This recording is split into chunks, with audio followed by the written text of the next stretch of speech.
গ্রেফতারি পরোয়ানার পর আদানির বিরুদ্ধে যুক্তরাষ্ট্রে সমন জারি। সরকারি কর্মকর্তাদের কয়েক মিলিয়ন ডলার ঘুষ দেওয়া ও বিনিয়োগকারীদের কাছ থেকে অর্থ নেওয়ার তথ্য গোপনের ঘটনায় অভিযুক্ত ভারতীয় ধনকুবের গৌতম আদানির বিরুদ্ধে সমন জারি করেছে মার্কিন সিকিউরিটিজ অ্যান্ড এক্সচেঞ্জ কমিশন। এর আগে সম্প্রতি গৌতম আদানি ও তার ভাতিজা সাগর আদানির বিরুদ্ধে যুক্তরাষ্ট্রে গ্রেফতারি পরোয়ানা জারি করা হয়।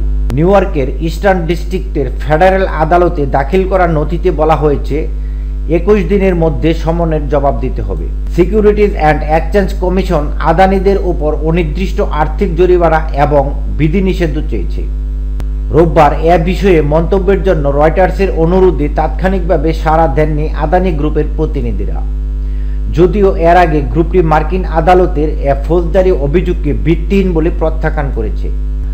মার্কিন প্রসিকিউটররা অভিযোগ করেছেন গৌতম ও সাগর আদানি বিদ্যুৎ সরবরাহ চুক্তি সুরক্ষিত করার জন্য ভারতীয় কর্মকর্তাদের পর্যায়ক্রমে $265 মিলিয়ন ঘুষ দিতে রাজি হয়েছেন।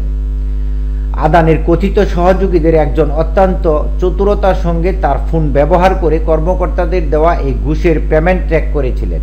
কর্তৃপক্ষ জানিয়েছে আদানি এবং তার ভাতিজা সাগর সহ 7 আসামি 20 বছরেরও বেশি সময় ধরে $2 বিলিয়ন লাভের আশায় চুক্তি পেতে ভারতের বৃহত্তম সৌর বিদ্যুৎ কেন্দ্র প্রকল্পের কাজ পেতে সরকারি কর্মকর্তাদের ঘুষ দিতে সম্মত হন।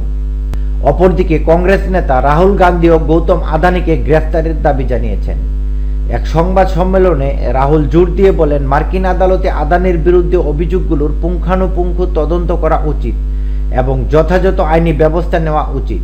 নরেন্দ্র মোদী আদানিকে তদন্তের হাত থেকে রক্ষা করেছেন উল্লেখ করে রাহুল বলেন, নরেন্দ্র মোদী এবং আদানি একসঙ্গে থাকলে তারা সুরক্ষিত।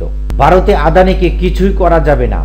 এদেশে মুখ্যমন্ত্রীকে জেলে পাঠানো হয় আর আদানি 2000 কোটি টাকার কেলেঙ্কারি করে মুক্তভাবে ঘুরে বেড়াচ্ছেন, কারণ নরেন্দ্র মোদী তাদের রক্ষা করছেন।